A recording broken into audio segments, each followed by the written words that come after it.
Pada Jumat malam di bulan April tahun 2003, Alan setelah pulang kerja mengepak tas travelnya dengan tergesa-gesa. Makanan, peralatan, dan air minum sangat penting untuk perjalanan. Dia mengambil beberapa secara acak dan memasukkannya ke dalam tasnya. Kakak meninggalkan pesan untuknya. Saya harap dia menelepon ibunya kembali. Alan pergi dengan tergesa-gesa. Pikiran sama sekali tidak tertuju padanya. Aku bahkan lupa ponselku. Melalui hiruk-pikuk kota. Beberapa jam kemudian, dia berada di pinggiran kota. Segala macam kegembiraan dan kegembiraan di sepanjang jalan. Setelah tiba di perkemahan, saya tidur di mobil untuk bermalam. Sabtu pagi. Kelahiran matahari terbit, langit cerah. Alan dengan sepeda motor trail berlari bebas di gurun Gobi. Dia menyukai olahraga ekstrim. Saya senang dekat dengan alam. Tujuan eksekusi adalah Tujuan Falls Horsey. Pemandu perjalanan mengatakan akan memakan waktu 4,5 jam untuk tiba. Dia ingin menantang permainan batas waktu. Naik terlalu cepat. Seseorang secara tidak sengaja jatuh ke dalam jungkir balik besar. Alan berbaring di tanah dan mengeluarkan kamera. Ini dia selfie. Dan dia berlari ke tepi. Mengunci sepeda ke kayu mati. Dia mendaki bukit, terengah-engah, dan melihat sekeliling. Beberapa permen kapas mengapung di langit biru. Mata emasnya megah. Di tengah keindahan murni ini, jiwa tampaknya telah dibersihkan. Setelah berjalan selama beberapa menit, Alan bertemu dengan dua gadis yang hilang. Dia akrab dengan generasi ini. Jadi dia menawarkan untuk membimbing kedua gadis itu. Dia cerah dan ceria.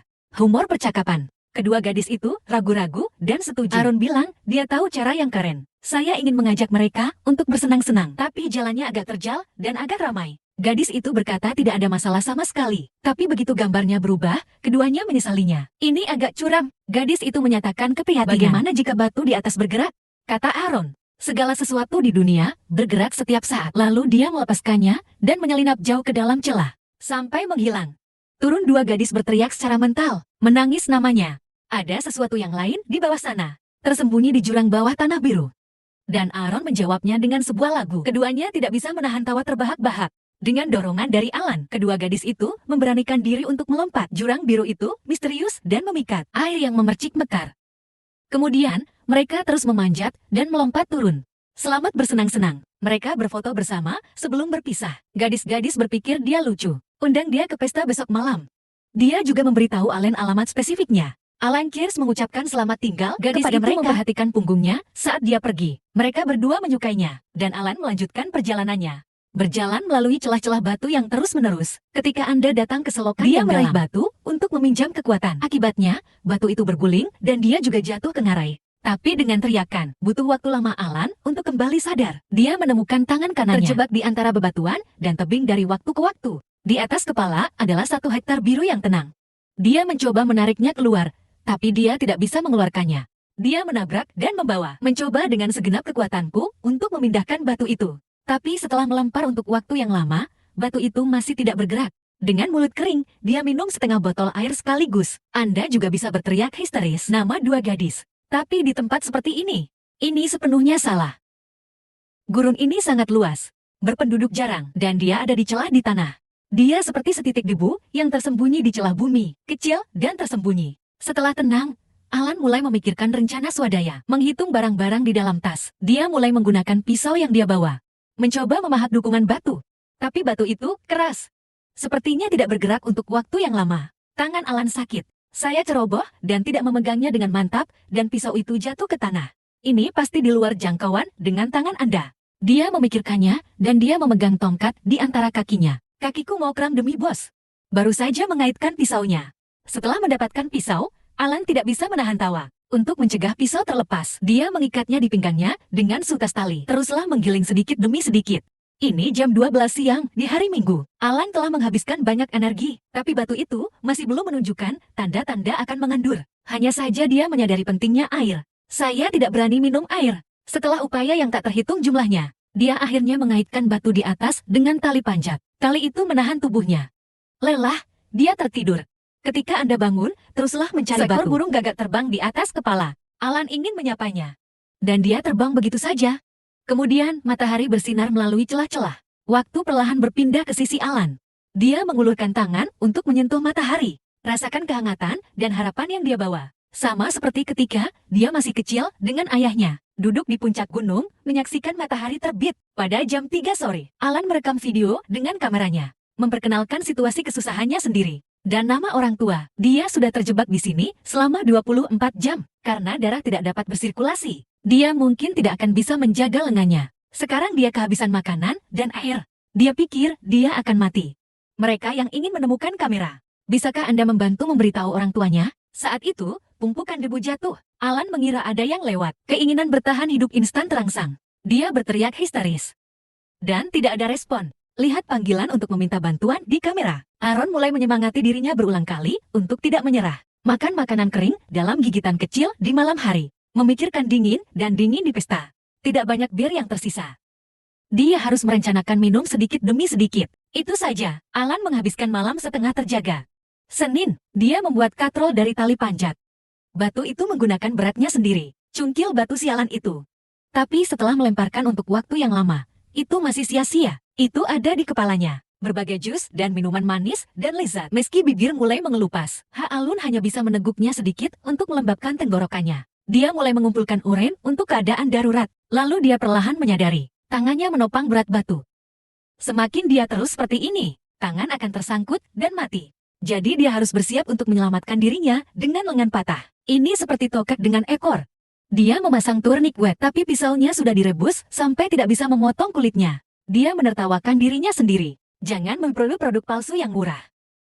Alan teringat keluarga bersama. Ibu dan ayah mengobrol. Adikku bermain piano dengan santai, memegang kamera dan merekam momen indah. Linglung. Dia ingat berbuat nekat dengan teman-temannya lagi. Hari karnaval mengingatkan saya pada momen romantis yang manis dengan pacar saya. Tiba-tiba, roh yang terlahir berbeda menariknya kembali ke dunia nyata. Kemudian, atapnya didorong ke naga giok besar. Banjir turun. Tidak butuh waktu lama untuk mengisi selokan yang dalam, tenggelam di lehernya. Saat dia akan tenggelam, batu itu akhirnya mengendur karena manfaat air. Alan akhirnya keluar dari hutan, mendaki ngarai, dan dia menyetir sampai ke rumah. Mungkin setelah dia mengetuk pintu, pacarnya menutup mata padanya. Ternyata semua ini adalah halusinasinya. Sekarang dia mengigau. Selasa, matahari terbit membuat ngarai ini menakutkan dan spektakuler. Setelah istirahat malam, kondisi mental Aaron telah pulih. Kembali ke kamera. Berbicara pada diri sendiri memainkan bulu ganda. Dia menyesalinya. Saya tidak menjawab panggilan ibu saya pada Jumat malam. Jika ibu tahu kemana dia pergi, dia tidak akan sampai seperti ini. Tidak ada yang tahu keberadaannya sekarang. Sungguh sebuah tragedi. Dan dia meminum yang terakhir. Jika Anda menunggu lebih lama lagi, hanya akan ada jalan buntu. Alan menusuk lengannya dengan pisau. Aliran darah merah tua keluar. Dia sudah lama menyeduh. Pada akhirnya, saya masih tidak bisa melakukannya. Pada saat ini, Rabu, Aaron telah terjebak selama 4,5 hari. Semua air dan makanan habis. Dalam keputusasaan, dia harus mulai minum urinnya sendiri. Meskipun rasanya benar-benar tak tertahankan, tapi tidak ada cara lain untuk bertahan hidup. Pada akhirnya, talinya semakin kabur.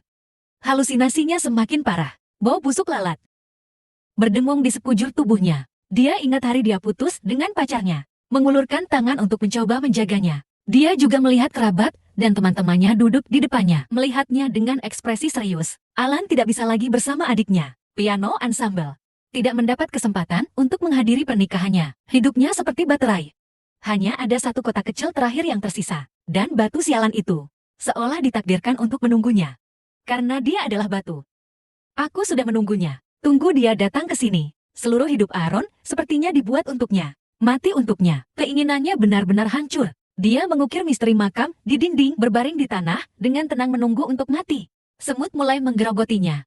Tiba-tiba, cahaya kemasan muncul di depan matanya. Seorang anak kecil sedang duduk di sofa. Alan bermain bahagia dengannya. Dia seperti melihat hidupnya yang belum selesai. Menikah dan punya anak. Nikmati kesenangan keluarga. Ada air mata di matanya. Semangat juang untuk bertahan hidup tersulut lagi. Hidupnya tidak bisa berakhir seperti ini. Batu yang menjebaknya selama 127 jam. Medan perang hidupnya. Dia tahu itu, untuk bertahan hidup, hanya ada satu cara untuk menyelamatkan diri sendiri. Dengan tubuh patah yang renyah. Dia menghancurkan individunya sendiri dengan paksa. Ini dia. Dia ingin memotong daging dan tendon satu pisau pada satu waktu. Rasa sakit yang intens berkonsentrasi pada makan tulang. Rasa sakit membuatnya membuka mulut dan berteriak. Tapi dia mengertakkan gigi dan tidak menyerah. Keringat bercampur darah terus mengalir keluar. Sampai akhir, dia melepaskan diri dari tubuh dan lengannya dengan kekuatan besar. Akhirnya berhasil kabur. Dia berdiri di sana untuk waktu yang lama sebelum perlahan-lahan mendapatkan kembali kesadaran. Setelah perban luka sederhana, Alan mengeluarkan kameranya. Dia memotret medan perang berdarah di mana pergelangan tangan pria kuatnya patah. Dia melirik ke tempat itu. Aku mengucapkan terima kasih dengan lembut, lalu berbalik dan pergi. Setelah keluar dari celah, melihat matahari yang hangat dan menyilaukan yang telah lama hilang, Harun bersorak. Seolah aku belum pernah mengalaminya. Bencana ini. Dia melihat selokan digali di dasar lembah. Dia sangat membutuhkan air tawar. Untungnya, ada kunci yang ditinggalkan oleh pendaki di tebing. Dia perlahan turun ke bawah, jatuh ke kolam. Nikmati hadiah alam yang paling murah hati. Jadi dia mengisi gelasnya dan dia melanjutkan. Setelah perjalanan panjang, saya secara bertahap kehilangan kekuatan saya. Berjuang untuk bangun setelah jatuh. Akhirnya, dia samar-samar melihat keluarga beranggotakan 3 orang di depan. Kali ini, dia tidak sedang bermimpi atau berhalusinasi. Dan berteriak minta tolong. Pria di depan menemukan Alan. Organisasi penyelamat dengan cepat dihubungi. Saat helikopter penyelamat datang, Alan tahu dia telah berhasil. Dan dia dirawat dan Alan direhabilitasi. 3 tahun kemudian, dia bertemu istrinya, Jessica, dan seorang putra yang cantik.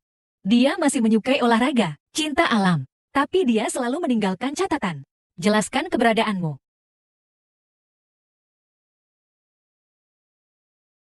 127 jam adalah Dani. Karya Boyle dirilis pada tahun 2010. Film ini didasarkan pada kisah nyata. Sesuai dengan penggemar pendakian gunung Amerika, Aaron Ruston terjebak selama 5 hari 5 malam. Kisah lengan terakhir yang terputus untuk menyelamatkan dirinya sendiri. Banyak adegan dalam film. Apakah semua aktivitas psikologis nyata direkam oleh protagonis? Mungkin itu yang dikatakan. Manusia hanya bisa mengalami hidup dan mati untuk memahami apa yang paling berharga dalam hidup. Sebenarnya, saya sendiri khawatir tentang olahraga gunung dan ekstrim juga sangat mendambakan. Aku sangat tahu. Sekarang, aku hanya Yegong yang mencintai naga. Jika Anda benar-benar membiarkan saya menantang alam liar ini, saya akui, saya tidak memiliki keberanian. Tentu saja aku tidak kekurangan keberanian sejak awal. Setidaknya ketika muda. Siapa yang tidak memiliki ide itu ketika mereka masih muda untuk menaklukkan alam liar dan yang tidak diketahui? Di bawah adrenalin. Rasakan darahnya mendidih, rasakan semprotan kehidupan, rasakan detak jantungmu. Saya tidak tahu kapan itu dimulai. Aku perlahan menjadi tenang. Mungkin saya melihat tubuh membungkuk orang tua saya. Mungkin setelah mengenalnya. Mungkin setelah dia lahir. Mungkin orang yang peduli akan menjadi penakut. Atau mungkin aku baru saja kehilangan keberanianku. Suatu hari aku tiba-tiba terbangun. Temukan diri Anda menjadi tua. Oleh karena itu, saya hanya bisa melakukan hal-hal mudah itu dalam pikiran saya. Mimpi waktu adalah mimpi yang jauh. Memimpikan mimpi berwarna-warni itu. Jadi itu saja untuk hari ini. Jika Anda menyukainya, jangan lupa untuk like, komen, dan subscribe. Sampai jumpa lain waktu.